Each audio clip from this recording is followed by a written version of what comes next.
हे प्रभु मेरी ओर ध्यान दे, मेरी प्रार्थना स्वीकार कर। तेरा सेवक तुझ में विश्वास करता है, उसे बचा ले। हे प्रभु मुझ पर दया कर, क्योंकि मैं दिन भर तुझे पुकार रहा हूँ। पिता और पुत्र और पवित्र आत्मा के नाम पर आमीन। हमारे प्रभु यीशु ख्रिस्त की कृपा, ईश्वर का प्रेम तथा पवित्र आत्मा का साहचर्य आप सब उनको प्राप्त हो और मुझको भी। प्यारे मसीह भाइयों एवं बहनों, आज वर्ष का 21वां सामान्य रविवार है। तो ये आज की इस विश्व बलिदान में भाग लेने से पूर्व हम अपने आप को तैयार करें, अपने पापों के लिए, कमजोरियों के लिए प्रभु से क्षमा की याचना करें और हमारे मन में, दिमाग में जो भी निवेदन प्रार्थनाएं हैं उसे भी याद करें और प्रभु के पावन वेदी पर समर्पित करें। आइए कुछ देर मौन रहकर हम अपने पापों, कमजोरियों को याद करें और प्रभु से क्षमा की याचना करें, ताकि हम इस पवित्र बलि भोज में योग्य रीति से भाग ले सकें।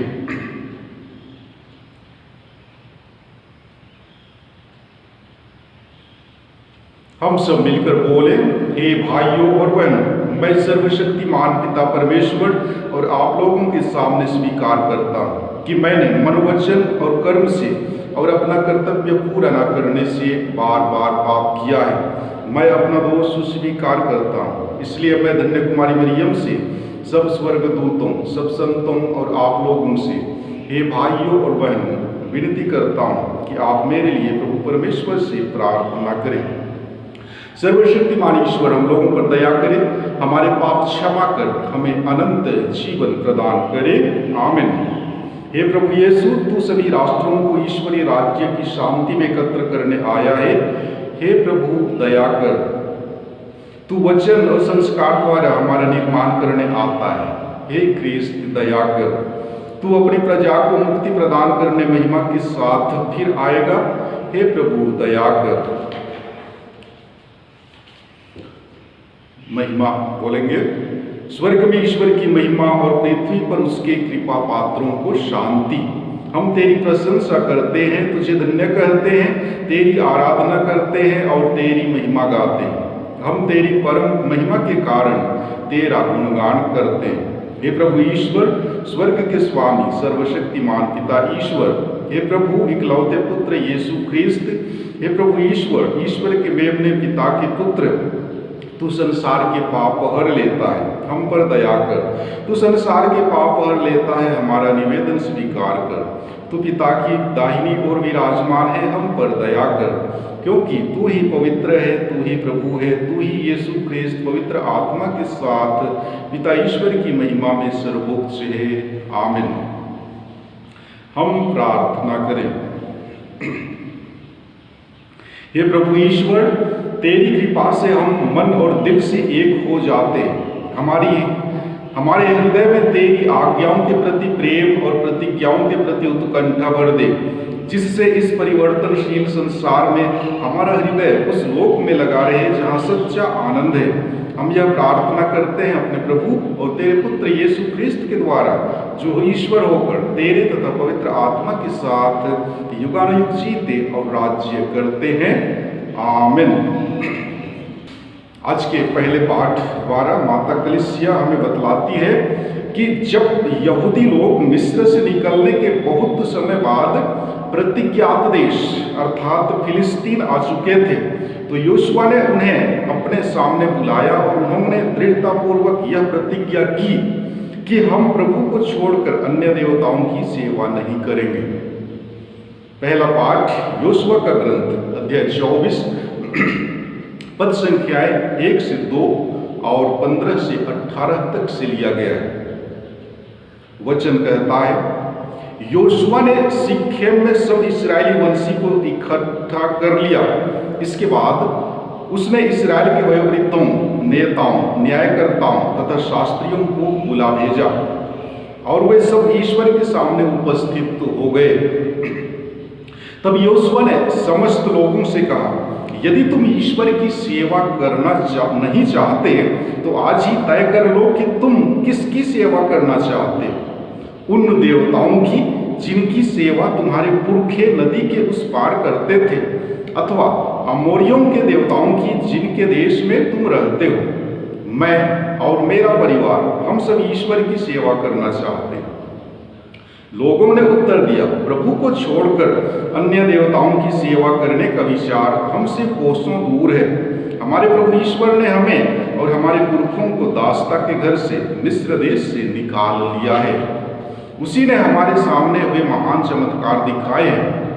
हम बहुत लंबा रास्ता तय कर चुके, बहुत से राष्ट्रों में से होकर हम यहाँ तक आए और सर्वत्र उसी ने हमारी रक्षा की है। हम भी प्रभु की सेवा करना चाहते हैं क्योंकि वही हमारा ईश्वर है। प्रभु की वाणी। ईश्वर को धन्यवाद। और आज के दूसरे पाठ द्वारा माता कलीसिया हमें बतलाती है कि यीशु मसीह तथा कलीसिया की एकता और उनका पारस्परिक प्रेम एक महान रहस्य है।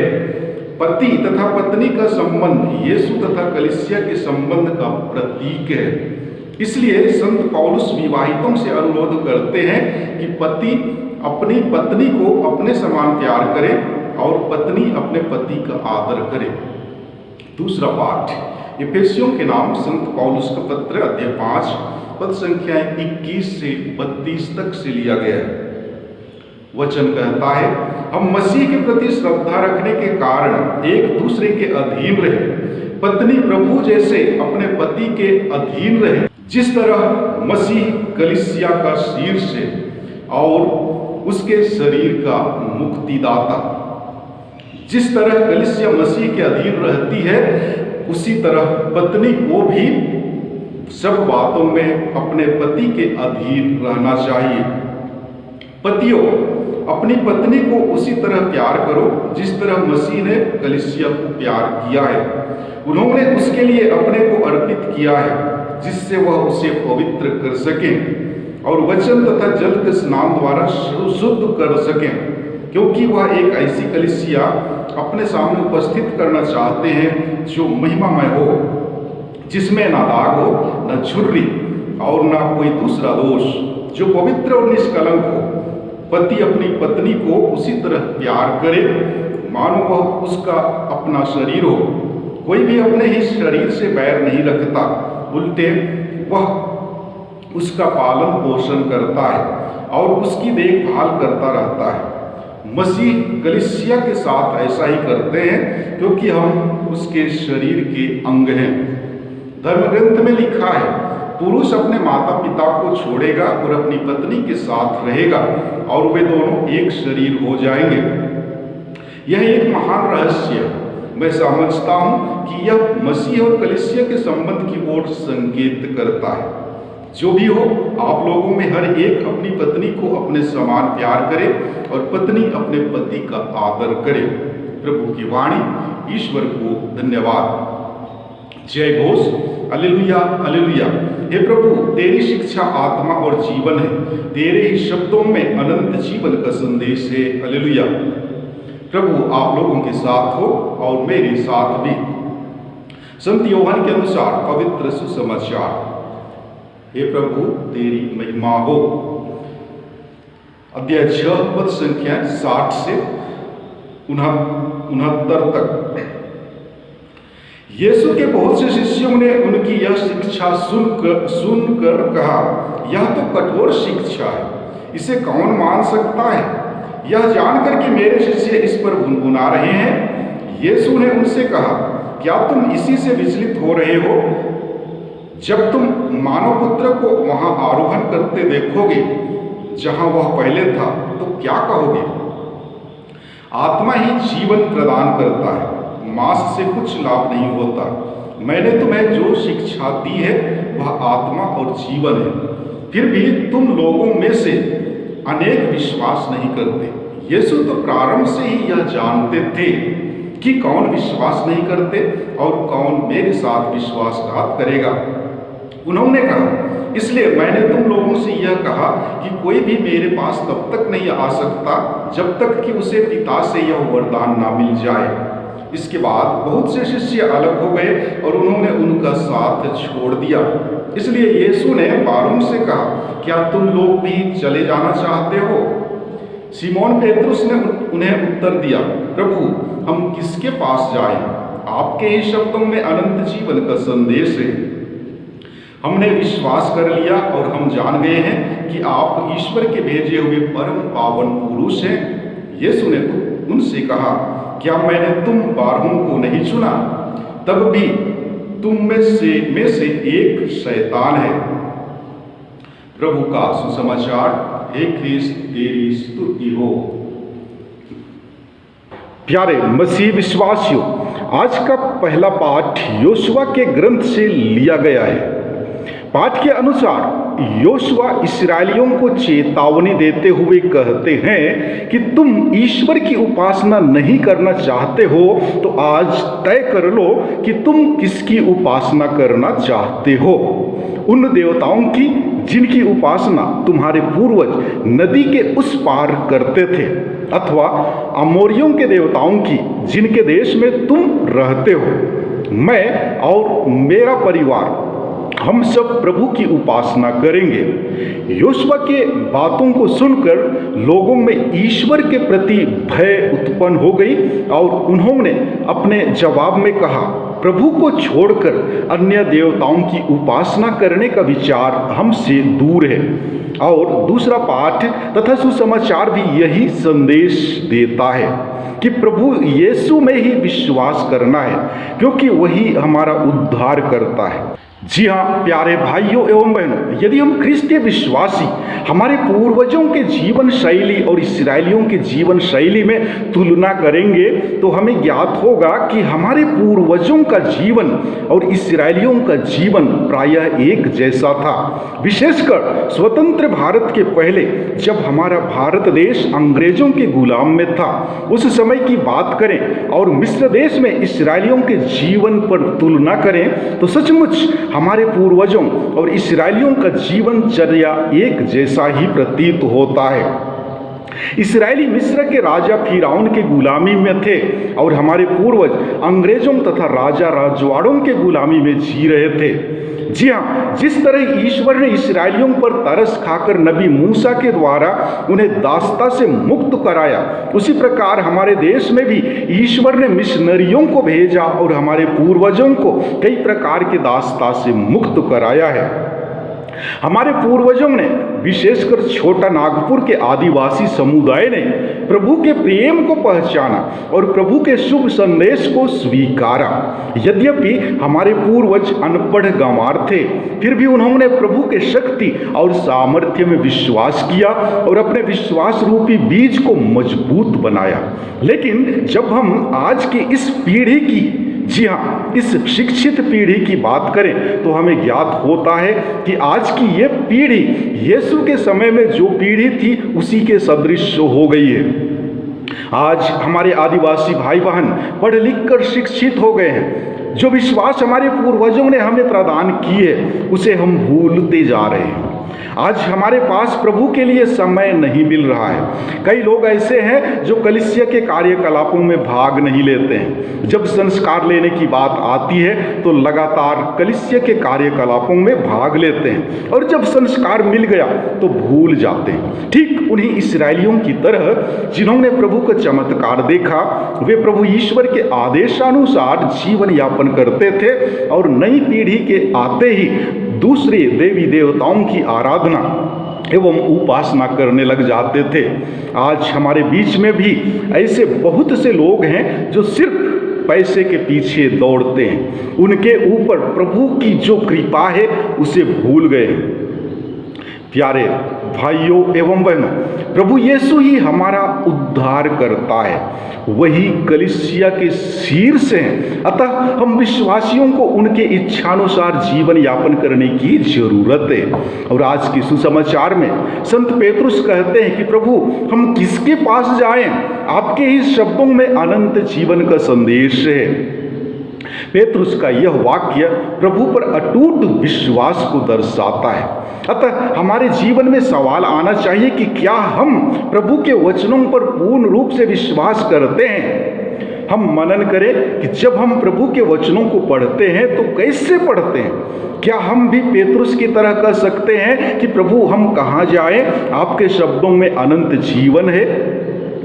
प्रभु के मार्ग पर चलना आसान नहीं है। यदि हम उनके मार्ग पर चलना चाहते हैं तो हमें अपने अल्प विश्वास को बढ़ाना होगा, तभी प्रभु का मार्ग हमारे लिए आसान हो सकता है। आज हम देखते हैं कि लोगों का विश्वास घटता जा रहा है। हमारे ख्रिस्तीय भाई बहन गिरजा नहीं जाते, कलीसिया के कार्यकलापों में भाग नहीं लेते हैं। फलस्वरूप ख्रिस्तीय परिवार बिखर रहा है। पति पत्नी में मनमुटाव है, वे एक दूसरे को अपने वश में करना चाहते हैं। इसीलिए आज के दूसरे पाठ द्वारा संत पौलुस हमें बतलाते हैं कि पति पत्नी का संबंध ऐसा होना चाहिए जैसे मसीह का संबंध कलीसिया के साथ है। प्यारे मसीह विश्वासियों, माता कलीसिया प्रति वर्ष 22 अगस्त को धन्य कुमारी मरियम विश्व की महारानी का पर्व मनाती है। आज 22 अगस्त है, अतः आइए हम विश्व की महारानी के बारे में विचार विमर्श करें। ख्रिस्त विश्वासियों ने हमेशा मरियम की राजकीय महानता को स्वीकारा है। कलीसिया के लेखकों ने मां मरियम को रानी और प्रभु की मां की उपाधि दी है। संत ग्रेगोरी नजियानजेनुस ने मरियम को, जिन्होंने दुनिया के राजा को जन्म दिया, समस्त विश्व की रानी और कुंवारी कहकर पुकारा। कलीसिया के संत पिताओं और अनेक ही शास्त्रियों ने भी यह निष्कर्ष निकाला है कि मरियम स्वर्ग और पृथ्वी की मां और महारानी है। इसलिए संत पियूस 12वें ने सन 1955 ईस्वी में अपने विश्वपत्र अद कोइली रेजिनाम में मरियम को स्वर्ग की रानी घोषित किया। हम माता मरियम को इसलिए रानी या महारानी कहकर पुकारते हैं क्योंकि उन्होंने अपने पुत्र यीशु के मुक्ति कार्य में अनुपम भूमिका निभाई है। वह जन्म से रानी नहीं थी, लेकिन ईश्वर की असीम कृपा तथा अपनी दीनता आज्ञाकारिता से वह महारानी का मुकुट पहनने के योग्य पाई गई। वह अपने सुंदर एवं पवित्र जीवन से शैतान और मृत्यु पर विजय पाई, यहाँ तक कि शरीर और आत्मा सहित स्वर्ग में उद्गृहित की गई। इसलिए अपने पुत्र के साथ राज सिंहासन के बगल में महिमा मंडित होकर राज्य शासन में हाथ बटाती है। वह आज भी मनुष्यों के दिलों में, सारे विश्व में ईश्वर के राज्य के आगमन की कामना करती है। अतः यह उचित होगा कि हम माता मरियम के भक्त बने, जैसे एक कैथोलिक को होना चाहिए। माता मरियम के आदर में लोगों की श्रद्धा, भक्ति, उल्लास एवं उमंग अत्यंत ही सराहनीय है। ईश्वर की माँ और स्वर्ग की रानी के पास हम रोज जाएं, अपनी प्रार्थना द्वारा संसार के लोगों के उद्धार एवं मुक्ति के लिए निवेदन पेश करें।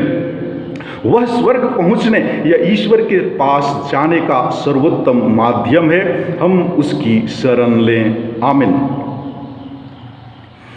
आइए हम अपने विश्वास को प्रकट करें। मैं स्वर्ग और पृथ्वी के सृष्टिकर्ता सर्वशक्तिमान पिता ईश्वर पर विश्वास करता हूँ और उसके एकलौते पुत्र हमारे प्रभु यीशु ख्रिस्त में हम विश्वास करते हैं, जो पवित्र आत्मा के द्वारा गर्भ में आए और कुमारी मरियम से जन्मे। उन्होंने पोंतुस पिलातुस के शासन काल में दुख भोगा। वह क्रूस पर चढ़ाए गए, मर गए, दफनाए गए और अधोलोक में उतरे।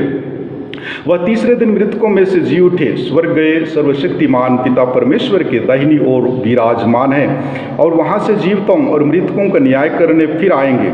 हम पवित्र आत्मा, पवित्र कैथोलिक कलीसिया, धर्मियों की सहभागिता, पापों की क्षमा, शरीर के पुनरुत्थान और अनंत जीवन में विश्वास करते हैं। आमीन। प्यारे भाइयों एवं बहनों, जब यीशु ने अपने शिष्यों से पूछा क्या तुम लोग भी चले जाना चाहते हो? तब सीमोन पेतरुस ने उन्हें उत्तर दिया, प्रभु हम किसके पास जाएं? आपके ही शब्दों में तो अनंत जीवन का संदेश है। हम प्रभु यीशु के माध्यम से अपनी समस्त आवश्यकताओं को पिता ईश्वर के समक्ष रखें और उससे प्रार्थना करें और कहें, हे पिता हमारी प्रार्थना सुन। हम अपने संत पिता, अपने सभी धर्माध्यक्षों, पुरोहितों और धर्म संघियों के लिए प्रार्थना करें कि कलीसिया के मार्गदर्शकों के रूप में वे सभी ख्रिस्ती विश्वासियों को जीवन के सच्चे पथ पर अग्रसर करें और यीशु मसीह के साथ सदैव रहने के लिए प्रोत्साहित करें। इसके लिए हम पिता ईश्वर से निवेदन करें और कहें, हे पिता हमारी प्रार्थना सुन। हम उन ख्रिस्तीय लोगों के लिए प्रार्थना करें जो व्यक्तिगत कारणों से कलीसिया से विलग हो रहे हैं या अपने जीवन में निराश व उदास हैं। वे पवित्र आत्मा के द्वारा प्रबुद्ध व प्रज्वलित होकर पुनः कलीसिया में वापस आ सकें। इसके लिए हम पिता ईश्वर से निवेदन करें और कहें, हे पिता हमारी प्रार्थना सुन। कलीसिया के सभी ख्रिस्ती विश्वासी संत पेतरुस की तरह यीशु को अनंत जीवन का प्रदाता माने, विश्वास करें और जानें कि यीशु ईश्वर के भेजे हुए परम पावन पुरुष हैं। इसके लिए हम पिता ईश्वर से प्रार्थना करें और कहें, हे पिता हमारी प्रार्थना सुन। हम अपने देश व समाज के सभी नागरिकों के लिए प्रार्थना करें कि वे आपस में एक दूसरे का मान सम्मान करें, एक दूसरे के साथ सद्व्यवहार करें, प्रेम, एकता तथा शांति बनाए रखें। इसके लिए हम पिता ईश्वर से प्रार्थना करें और कहें, हे पिता हमारी प्रार्थना सुन। हम इस बलि समारोह में उपस्थित अपने सभी भाई बहनों के लिए प्रार्थना करें कि हम इस वचन को ध्यानपूर्वक सुने, स्वीकार करें और इसके अनुसार जीवन बिताएं। इसके लिए हम पिता ईश्वर से प्रार्थना करें और कहें, हे पिता हमारी प्रार्थना सुन। हम अपने परिवार की सभी ज़रूरतों और आवश्यकताओं के लिए प्रार्थना करें कि ईश्वर हमारी आवश्यकताओं और ज़रूरतों को पूरी करे। इसके लिए हम ईश्वर से प्रार्थना करें और कहें, हे पिता हमारी प्रार्थना सुन। कई प्रकार के बीमार से ग्रसित लोगों को याद करें, साथ ही साथ बुढ़ापे से लाचार, अनाथ, गरीब लोगों को भी याद करें और प्रार्थना करें कि प्रभु उनका ख्याल रखे ताकि वे अपने जीवन में खुशी एवं आनंद पा सकें। इसके लिए हम निवेदन करें और कहें, हे पिता हमारी प्रार्थना सुन। हे स्वर्गीय पिता ईश्वर, तेरे पुत्र यीशु को हमें देने के लिए हम तुझे धन्यवाद देते हैं, जिनमें अनंत जीवन का संदेश है। हमें यह कृपा तथा आशीर्वाद प्रदान कर कि तेरे पुत्र यीशु में विश्वास करें, उनकी शिक्षा तथा आज्ञा के अनुसार जीवन बिताएं और अनंत जीवन प्राप्त करें। हम यह प्रार्थना करते हैं उन्हीं हमारे प्रभु ख्रिस्त के द्वारा, आमीन।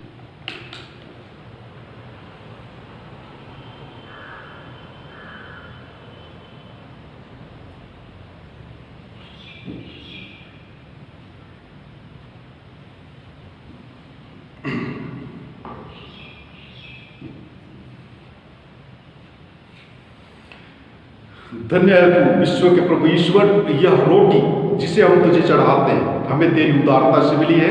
यह पृथ्वी की उपज है और मनुष्य के परिश्रम का फल, यह हमारे लिए जीवन की रोटी बन जाएगी।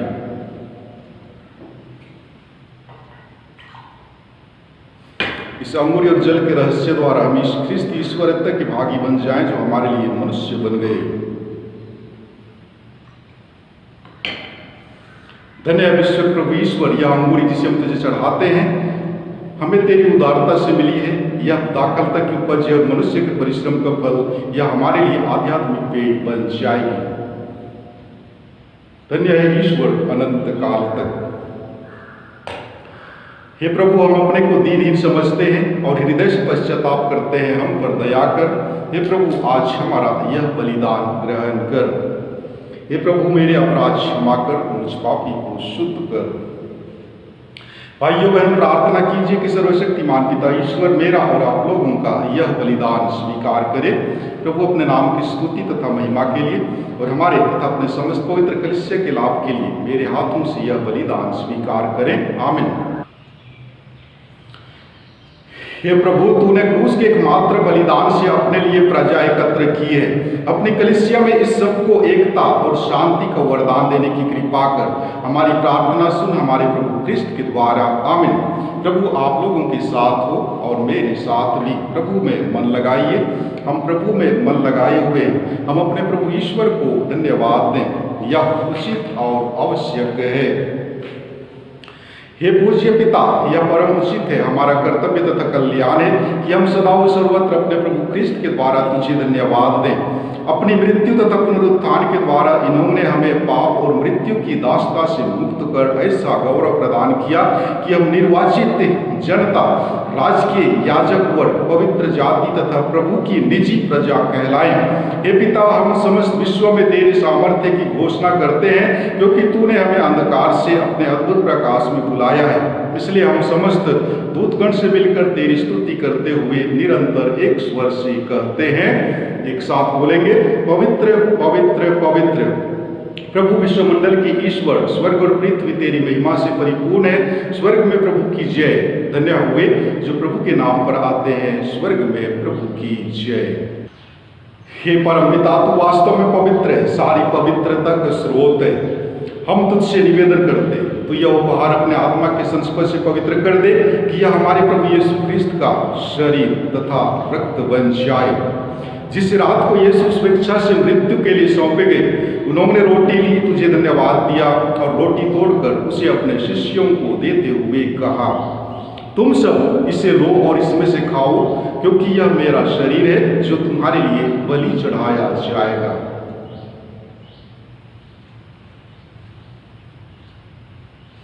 इसी भांति भोजन के बाद उन्होंने कटोरा लिया, तुझे धन्यवाद दिया और उसे अपने शिष्यों को देते हुए कहा, तुम सब इससे लो और इसमें से पियो, क्योंकि यह मेरे रक्त का कटोरा है, नवीन और अनंत व्यवस्थान का रक्त, जो तुम्हारे और बहुतों के पापों की क्षमा के लिए बहाया जाएगा। तुम मेरी स्मृति में यह किया करो।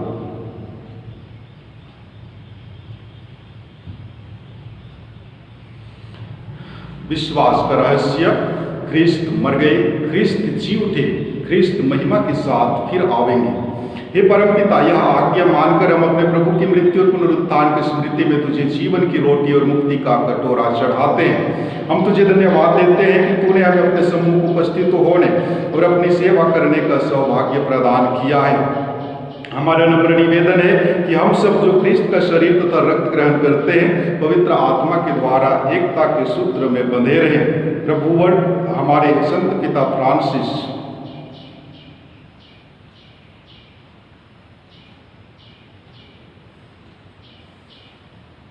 प्रभुवर हमारे संत पिता फ्रांसिस, हमारे धर्माध्यक्ष आनंद जोजो और सभी याजकों के साथ विश्व भर में फैले अपनी कलीसिया की सुधीले तथा इसे प्रेम में सिद्ध बना दे। हे प्रभु, हमारे उन भाई बहनों की भी सुधीले जो पुनरुत्थान की आशा में परलोक सिधार चुके हैं, उन्हें और सभी मृतकों को अपने पुण्य दर्शन का सौभाग्य प्रदान कर हम सब पर दया दृष्टि डाल कि हम भी अनंत जीवन के सहभागी बने और ईश्वर की माता धन्य कुमारी मरियम, संत योसेफ, प्रेरित कर और सब संतों के साथ जो युग युग में तेरे विश्व सेवक सेविकाएं बने रहे, तेरा स्तुति गान कर सके तेरे पुत्र यीशु ख्रिस्त के द्वारा। आइए हम एक साथ मिलकर पवित्र तत्व की स्तुति करें। इन्हीं प्रभु ख्रिस्त के द्वारा, इन्हीं के साथ और इन्हीं में हे सर्वशक्तिमान पिता परमेश्वर पवित्र आत्मा के साथ तुझे समाधान तथा महिमा युगानुयुग मिलती रहती है। आमीन। हम सब मिलकर पिता परमेश्वर से प्रार्थना करें जैसे कि प्रभु यीशु ख्रिस्त ने हमें सिखलाया है। हे हमारे पिता, तू जो स्वर्ग में, तेरा नाम पवित्र किया जाए, तेरा राज्य आवे, तेरी इच्छा जैसे स्वर्ग में वैसे इस पृथ्वी पर भी पूरी हो। हमारा प्रतिदिन का आहार आज हमें दे और हमारे अपराध हमें क्षमा कर, जैसे हम भी अपने अपराधियों को क्षमा करते हैं, और हमें परीक्षा में न डाल दे परंतु बुराई से बचा। हे प्रभु, हम तुझसे प्रार्थना करते हैं, सभी बुराइयों से हमें बचा और इस जीवन में हमें कृपा पूर्वक शांति प्रदान कर। हम तेरी दया से सदा पाप से दूर और विपत्ति से सुरक्षित रहें और उस दिन की प्रतीक्षा करते रहें जब हमारे मुक्तिदाता यीशु ख्रिस्त फिर प्रकट होकर हमारी मंगलमय आशा पूरी करेंगे, क्योंकि तेरा राज्य, तेरा सामर्थ्य और तेरी महिमा अनंत काल तक बनी रहती है। हे प्रभु यीशु ख्रिस्त, तूने अपने प्रेरितों से कहा है, मैं तुम्हारे लिए शांति छोड़ जाता हूँ, अपनी शांति तुम्हें प्रदान करता हूँ। तू हमारे पापों पर नहीं, अपनी कलीसिया के विश्वास पर दृष्टि डाल और उसे शांति तथा एकता प्रदान कर। तो युगानुयुग जीता और राज्य करता है। आमीन। प्रभु की शांति सदा आप लोगों के साथ रहे और मेरे साथ भी। परस्पर शांति अभिवादन कीजिए। क्रिस्त की शांति सदैव आप लोगों के साथ बनी रहे। हम प्रभु यीशु क्रिस्त के शरीर तथा रक्त का यह सम्मिश्रण ग्रहण करने वाले हैं, यह हमें अनंत जीवन प्रदान करे। ईश्वर का मेमना एक साथ बोलेंगे। हे ईश्वर के मेमने, तू संसार के पाप हर लेता है, हम पर दया कर। हे ईश्वर के मेमने, तू संसार के पाप हर लेता है, हम पर दया कर। हे ईश्वर के मेमने, तू संसार के पाप हर लेता है, हमें शांति प्रदान कर। हे प्रभु यीशु क्रिस्त, मैं तेरा शरीर तथा रक्त ग्रहण करने वाला हूँ। यह मेरे लिए विचार और दंड का कारण न बने, बल्कि तेरी दया से मेरा तन मन सुरक्षित और स्वस्थ रखे। देखिए, ईश्वर का मेमना जो संसार के पाप को हर लेते हैं। धन्य हम सभी जो प्रभु किस पवित्र भोज में बुलाए गए हैं। हे प्रभु, मैं इस योग्य नहीं हूँ कि आप मेरे यहाँ आवे, किंतु एक ही शब्द कह दे और मेरी आत्मा चंगी हो जाएगी। ख्रिस्त का शरीर और रक्त अनंत जीवन के लिए मेरी रक्षा करता रहे। आमीन।